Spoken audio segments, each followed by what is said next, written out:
আসসালামু আলাইকুম বন্ধুরা। আজকে আমরা একটি গল্প পড়ব। গল্পটির নাম লাল জামা।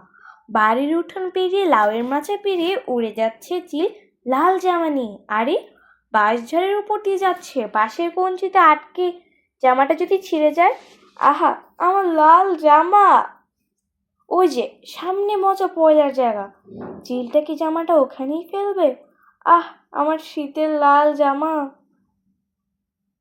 আবার সামনে তাকালো। আরে কোথায় গেল ওটা? জবার পোষা কুকুরটাও দৌড়াচ্ছে। আবার কোথায় যায়? নুরুদের বাড়ির দিকে। ওখানে তো সবাই আগুন পোহাচ্ছে। এ কি, চিলটা কি জামাটাকে ফেলে দেবে আগুনে? ধরো, ধরো ওকে! আহা, আমার লাল জামা!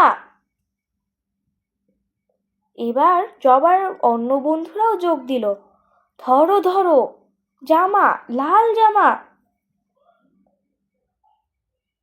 সবার চিৎকারে চিলটা একটু চমকে যায়, একটু থেমে আবার উড়ে চলল হাটের দিকে। না, আর বুঝি পাওয়া গেল না। ক্লান্ত হয়ে সবাই বাড়ির দিকে হাঁটতে শুরু করলো। জবার খুব মন খারাপ, তার প্রিয় জামাটা হারিয়েই গেল। এমন সময় হঠাৎ সুমন দেখতে পেল একটি মেয়েকে।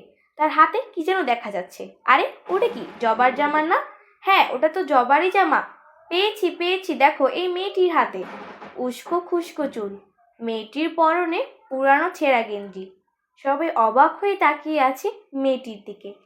মেয়েটি বিড়বিড় করে বলছে, কি সুন্দর জামা! বাবা কইছিল আমার মোড়া জামা দেব, আজ জামাটা দিয়া গেছে উপর থেকে। বাড়ি ফেরার পর জবা ভাবছে, কে ওই মেয়েটি? কোথায় ওর বাড়ি? ওর কি কষ্ট! ঘর নেই, জামা নেই। লাল জামাটা আমার খুব প্রিয়, কিন্তু ওটা মেয়েটির খুব প্রয়োজন।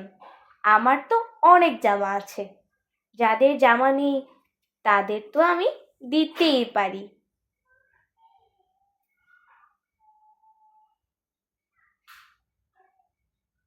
সন্ধ্যায় ছবি আঁকতে বসে জবা। তবে আঁকতে গিয়ে মেয়েটির মুখটাই মনে পড়ছে।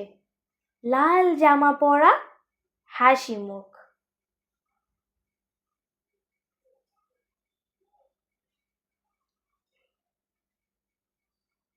বন্ধুদের সাথে মিলে ভালো কাজ করা এবং সহমর্মী হয়ে অন্যের প্রতি সহযোগিতা হাত বাড়িয়ে দেওয়াই এই গল্পের মূল বিষয়।